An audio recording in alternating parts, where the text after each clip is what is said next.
Welcome to CMO Confidential, the podcast that takes you inside the drama, decisions, and choices that go with being the head of marketing. Hosted by five-time CMO Mike Linton. Welcome, marketers, advertisers, and those who love them to Chief Marketing Officer Confidential. CMO Confidential is a program that takes you inside the drama, the decisions, and the politics that go with being the head of marketing at any company in what is one of the most scrutinized jobs in the executive suite. I'm Mike Linton, the former Chief Marketing Officer of Best Buy, eBay, Farmers Insurance, and Ancestry.com, here today with my guest, Auren Hoffman. Today's topic: why vendor management is a skill you need to master now. Now, Auren has been the CEO of SafeGraph, a company that collects and curates data about places, for 8 years. He is a serial entrepreneur, and I'm just going to say it out loud, a big data geek, having built and sold several companies, including Kyber Systems, BridgePath, and LiveRamp. He was a guest on the show about a year ago, and now he's back to discuss his belief that one of the key ingredients for business success will be superior vendor management in the next decade. In fact, he wrote, hiring an exec is like buying a super yacht. Expensive, high maintenance, and mostly just for show. Just rent the boat when you need it. So we're going to talk about that today. You know, before we even begin, though, I think, Auren, we ought to just take 1 minute and say what SafeGraph does so people know where you're coming from. Sure. SafeGraph is what's called a point of interest data. So if you're searching for Italian restaurants near me, and on most of the major platforms outside of Google, you're almost certainly using the SafeGraph data. Excellent. So let's delve into the thinking behind the quote about hiring an exec is like buying a super yacht. Tell us more, like what's behind that and what's the marketplace forces that made you post this? So, I mean, if you think of like a executive, really what an executive is someone who's done it before. They're usually 20 years in, let's say, to their career, and they're very strategic. And in fact, that's what they want to do. They want to be very, very strategic.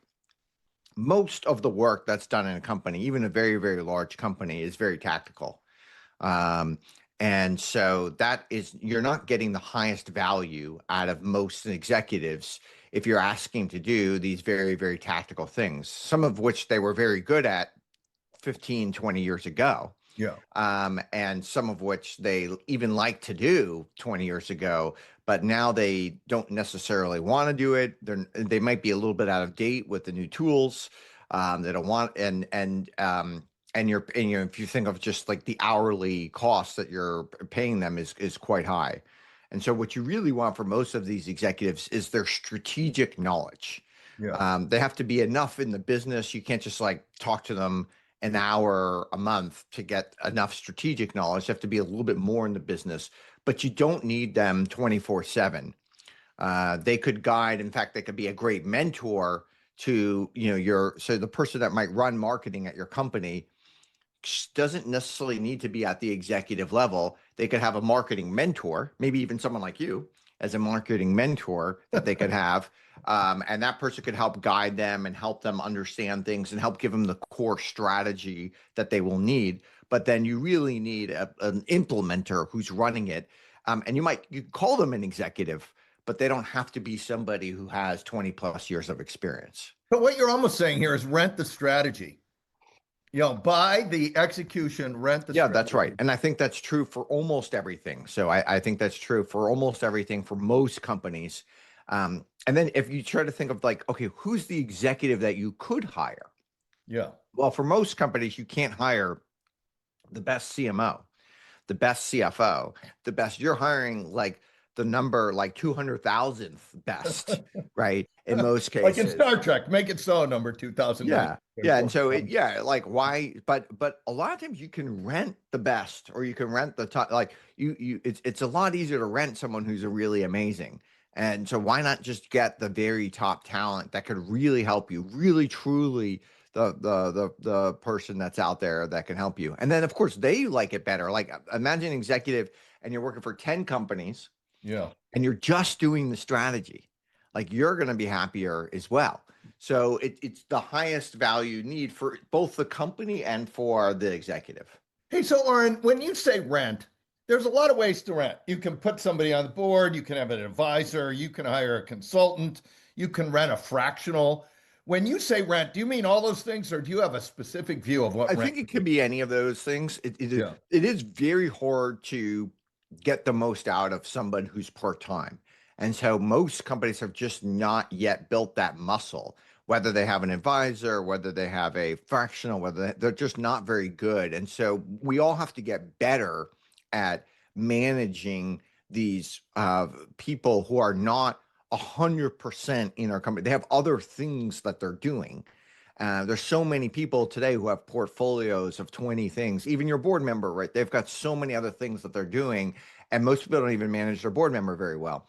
Yeah. So how do you get the most out of this person? How do you have the agenda? How do you go to that highest value of things? Now, when you call your lawyer today and that lawyer is charging you $1,500 an hour, you have a sense of like, they're charging me $1,500 an hour. I better only call them for the right thing. And if I need something a little bit less, I'm going to call the associate and not call the partner. And I'm only going to bring them in when I need, and so you have a sense of how to manage that. But for whatever reason, people haven't yet translated that to other people that they work with. So how do you set that up? Because, you also said, look, you can rent almost anybody for 1 to 2 days a month.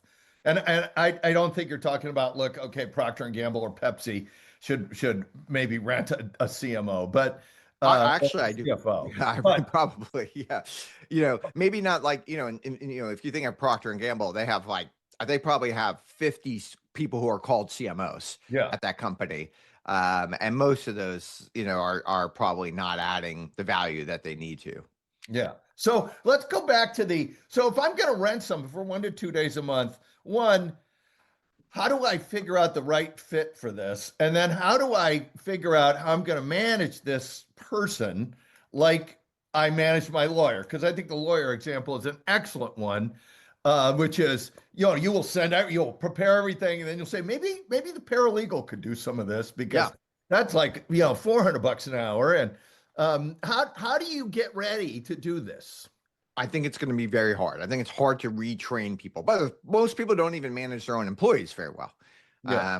So it's very hard to manage people. It's very hard to manage vendors. It's very hard to manage anything and get the most out of them. We're all very bad at it. Yeah. And if we can start thinking, and especially if you start thinking about it in an hourly rate, you start to get better. Right. If you're starting to think like, if I rented you right now, I may have to pay you $2,000 an hour. That's a pretty expensive. I am super expensive. Sorry? I am super expensive. Yeah, exactly. So like, and so like, then I really need to start thinking about it. Am I really getting the value out of this? And by the way, like at some point you might be like, I'm not getting the value. Right. I rented this person. I'm not getting, I'm renting them for $2,000 an hour and I'm only getting $400 worth of an hour worth of value. So maybe and that's a good forcing function to then move on to the next person. And brother, doesn't mean you only have to rent one CMO. You can rent 3 CMOs. I could get a mentor if I'm like running marketing. I can get a mentor for each different types of marketing, and then the CEO can talk to 3 slightly different types of people who can help me understand. So it could be a lot of different sizes. There's no one size fit all. Yeah. So how do I start if I've never done this before? How do I even get started? I mean, the most important thing logically, I probably have the lawyer thing going somewhere or something. Yeah. So a lot of times you're in a company and you have a great person, let's say running marketing, and they're 30 years old and they're, it's a newer company. They're doing great. And like, we got to up level this person. First of all, it would be great if this person had an amazing boss so they could learn. Because right now they're the top marketing person. They can't even learn there's no one else who can even teach them. So they're not growing as fast. This amazing 30-year-old I have running marketing. And so you do a whole search, you hire some outside search firm and you bring in a CMO and, and by the way, these have like 30 30 something% success rate that is even that it works long term. A lot of times you end up losing that 30-year-old because that you didn't hire the right CMO. Or the path, suddenly someone else just plucks that person out. Yeah, exactly. Yeah. There's a lot of different types of things. So, okay, well, now we already have this great person. A lot of times you already have this good person somehow for some random reason. Let's surround this person. I have Mary. She's my amazing up and coming marketing person. She's going to be a super strategic person one day, but today she's just a super doer. She's been in the industry for 8 years. She's ready. Let me start surrounding her. Let me get her a mentor. Let me get her some other strategic. So it's a scaffolding around her. Maybe you think you need to replace her now, but if you scaffold her, all of a sudden you can delay that for X number of years, and then maybe you can delay it forever. And you have to get Mary to buy in completely to this, or Mary's gonna be bought in. It's really getting your board to buy in, because your board's gonna be like, we need someone. Mary's only 30 years old. She can't run marketing for this company. We're expecting this company to be a global power. We can't have Mary out there like she doesn't, And so it's really getting the other executive, the board and everyone she's gonna love it. Because now she's really going to have a chance to grow. She's going to be accelerating. She's going to be doing things she's never been doing before. So she's going to be, any great person is always optimizing for their own growth. I think that's right. Particularly if you get the right relationship, you'll also have to they'll get the right, if you call it coach, consultant, board member, whatever, so they don't step all over the operations. So they don't become a part-time. And that is, are there any tips you have for that? Like for people that are going to be the vendor in this case, the rented yacht? I think people are going to have to learn how to do that as well. And the best people there are the people who can manage, manage the client rather than having the client manage them. Yeah. Right. And so that's really the problem today, is that and that's true for the best people, even that you hire full time, is you want someone who manages your company, manages you. You don't want to have to manage them. Whether it's an executive assistant all the way to your CFO. If you have to manage your CFO, that's a bad hire, right? And so, so ideally this, the exec, and hopefully, this executive is usually going to be a pretty senior person. So they have to come with the ability to be able to manage the client well. And if they don't, then then by the way, the good news is okay, well, if you're just paying them an hourly rate or a monthly rate or whatever it is, let's say you're paying them 10 grand a month or something, right? And they have 20, 15 clients or whatever they have. It's well, okay, 3 months in, if they're not working out, you can just stop. It's not a big deal. It's easy. Whereas if you hired that person, it's that's over $1 million decision after 3 months if it didn't work out. And it really can slow down the strategy if you hire them. Yeah, exactly. You just had to pay 200 grand or more to the search firm, and then you have to give that person 500 grand in severance, and and all this other stuff that you would have had to do that you don't have to do anymore. So if I'm giving advice to someone out there recruiting somebody into these things, what are the questions you should ask if you're like the CEO or the board or whoever is recruiting this, super yacht person for 2 days or 3 days a month? Any good questions you should ask? Honestly, help them understand your business and see if they could add value. And so a little mini case study almost in the beginning. Whatever. They're going to be asking you questions about your business, I'm sure, right? Any good person's going to be asking, and they'll probably already be adding value on the first call. If they're not, they're probably not good. And then the downside of trying someone is so low. Yeah. So why not, if you think if they're adding value already on the first call, you like their personality, it's working. It's if you have to bring on a CMO, the process to do that is going to take you, it could take you a year. and Yeah. you're going to have to call gazillion references. You're going to have to interview gazillion candidates. So just the hiring process to bring on a CMO is going to take hundreds of hours of your company to go do that. Whereas if you're going to bring on a CMO a consultant, well, because again, the downside is so low if they don't work out, you could bring someone super fast. And then of course, like when you're hiring someone full time, like you have to convince them. It's really hard to convince them because they only get one shot. It's like they only work at one CMO at once. So why are they going to work for you? You're going to have all these people you want are not going to want to work with you. They're going to have so many other options. Whereas again, if the fractional, it's going to be so much easier to get that person that you want. And your theory is it's not just CMOs, it's almost anything, right? Any executive related thing. Yeah. Anyone who's strategic. So any like C level thing, most companies, again, like outside maybe the very, very biggest companies, most companies shouldn't have. So what the companies that I'm interacting most, startups, that startup may have like a few hundred people, Yeah. but I don't think a few hundred person startup should have a CFO, a CMO. Now, again, you can call that person a CFO or CMO. Yeah. You can call them whatever if you want to call Mary a CMO to make her feel good, great. Right. You can call her whatever you want. She is running marketing at your company, so call her that, but you don't need to have that like super executive that's been there, done that gazillion times already. I think this is right. We had a OO and a CMO, and she said it's really important you understand the position you're hiring for because you're hiring essentially off a football team. So if you need a quarterback, that is totally different than if you need a wide receiver or guard or defensive tackle. You have to know what you want, and this would allow you to practice with what you want versus try and hire exactly right, particularly in that early and middle stage company where. Yeah. And by the way, in your analogy, a lot of companies, you don't even know that you're playing football. Right? So yeah, you would think, if you know you're playing football, you know the rules of football, you need a good kicker. Right? Right. You need that. But like you don't know the game often, and like why do you necessarily need a kick? You like again, if you have an NFL team, you got to go spend $5 million a year on a great kicker. Every NFL team goes to do that.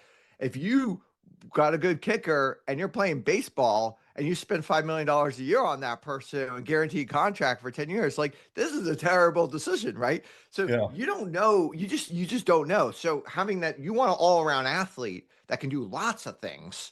You don't necessarily want someone could just kick that ball and kick that field goal for you. That is a very bad use of time unless you know precisely what you need. Well, and I also think if you're particularly in startup land or early stage companies, you may think you need a super quarterback, but really what you might need is someone that is fantastic at acquisition and maybe social media or something just to get things going versus somebody that's run like a Fortune 500 department. Yeah, that's right. By the way, like Patrick Mahomes, if you want Patrick Mahomes to play on your team right now, you can't. Right? He's committed to the Kansas City Chiefs.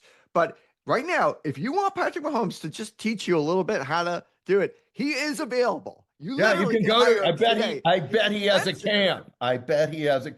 Yeah, he's expensive, but you can get him right now. You can get him to come to your house and teach your kid if you want to pay for it. Literally, he's available. So it's like, again, you can't hire him as a quarterback for your team. That he's not. But literally the best quarterback, maybe, one of the best quarterbacks in the history of the world you can get. That's why these things are so powerful. I think that's a super analogy. And I am guessing that as AI becomes more mainstreamed in everything, this will drive the need to use even more vendors, or at least that would be my theory. Am I right in that theory? That is my belief. Yes, that's my belief. Tell me how you think it plays out. Well, I think we're moving into a world where if you just think of the most important skill in the last century, that was the ability to identify, hire, and manage talent. Yeah. And there are tens of thousands of great books on that.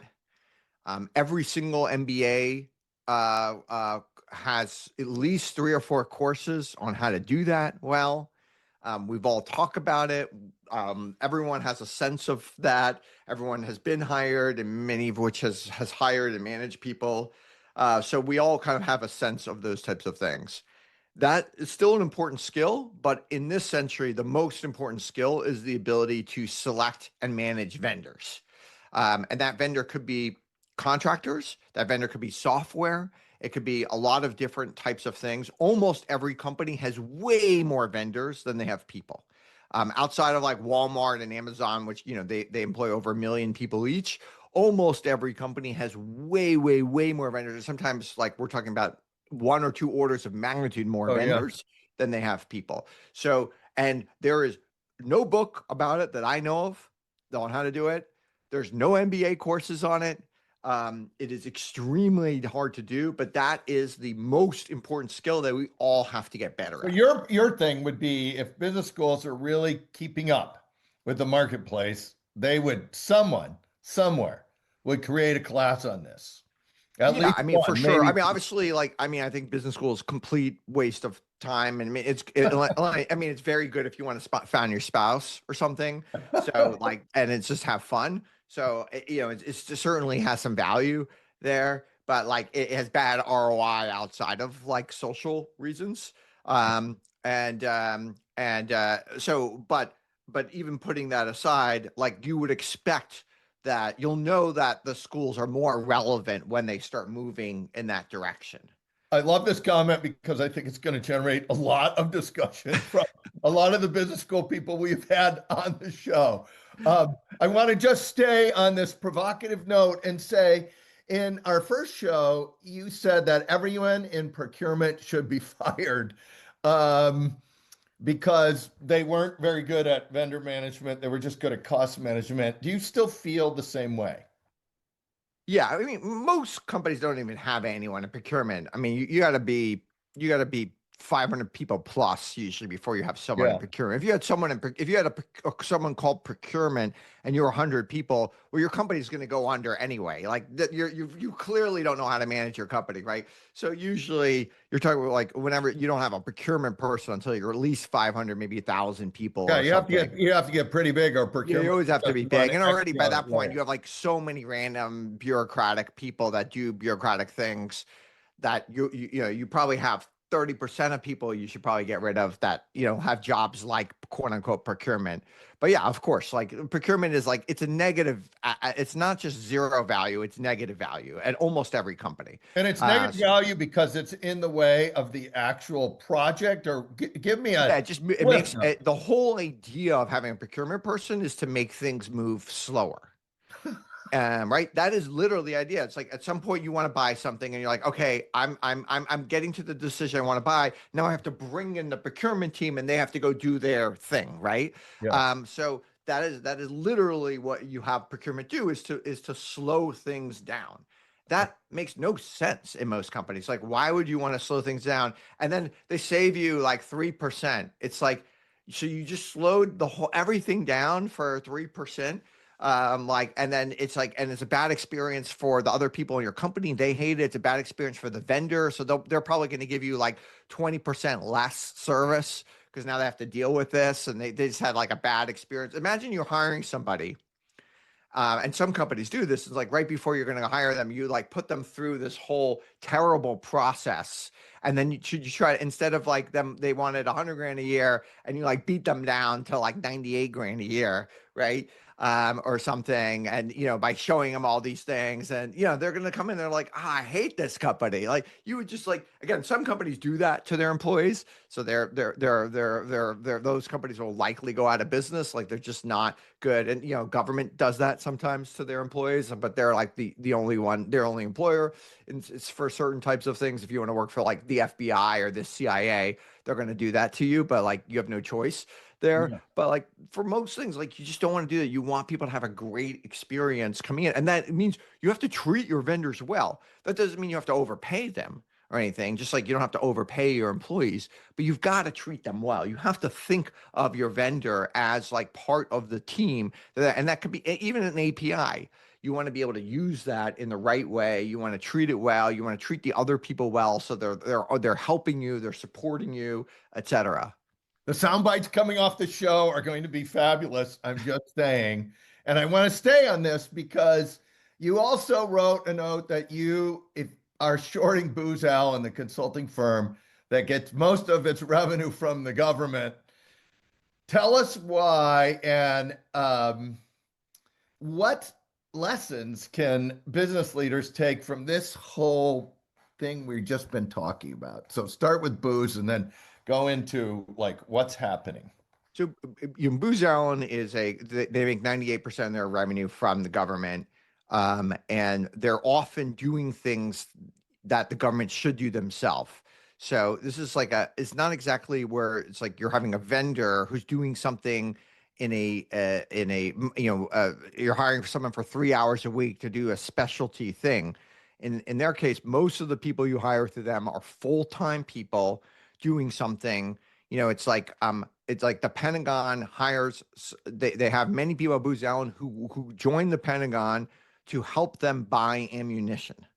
Right. It's something that like they should be able to do themselves. And they're often hiring like a 27-year-old person who has a political science degree, who's just a normal person. It's probably a relatively smart person, but they could have hired that person themselves. And then they pay them, and that person's like commuting to the Pentagon from Minnesota every week, and all in cost is $1.1 million. That's like a typical thing. Like there's no one in the world who thinks this is a good bargain. Yes, you need someone to help you buy ammunition. There's no reason why they can't bring that person on. And they can bring that person on like internally to go do that. Now the Pentagon might need better hiring and firing authority, which they don't have today. So there's a whole bunch of things. So this is also this short is a bet that this administration is going to be a little bit more sensible. They're going to have the right hiring and firing authorities. They're going to do a few other sensible things so that like folks like the Pentagon can actually make the right decisions. But the lesson here, if I put all of this together, I think what you're saying is, geez, because they are renting Booz to do regular jobs, and they're essentially renting Booz Allen to do their normal job, and they're overpaying for it. So their vendor management in this case is terrible. Correct. Yeah. And so what you're saying is the lesson here is you have to look at everything and the outputs, including the vendors. Is that right? And do you have any tips for how to do that? I mean, a lot of these things, you don't need tips. Like they're actually just common sense. Yeah. Like there isn't anyone who would look at what the Pentagon spends on booze and thinks like, this is good, right? I mean, there's literally nobody. It's bipartisan. Like it's not like, it's from Elizabeth Warren to Tom Cotton. It's like it's bipartisan. They think this is bad. So it's like I can't even imagine there's like one of 100 senators who would think this is a good thing. So everybody from every walk of life is going to think this is bad. Now, it doesn't mean Booz won't continue. I have a short on them. The stock has gone down pretty significantly since I shorted it. Yeah. But like I might be wrong about that, and they might. If you're long on government dysfunction, then you're long on Booz. If you think government will actually reform over time, which I'm hopeful, but that that historically has not been the case, then maybe maybe then you're short on Booz. CMO Confidential does not give financial advice ever. Yes, exactly. So, yeah. I know you also wanted to say one or two words on kind of the dichotomy of private equity firms and how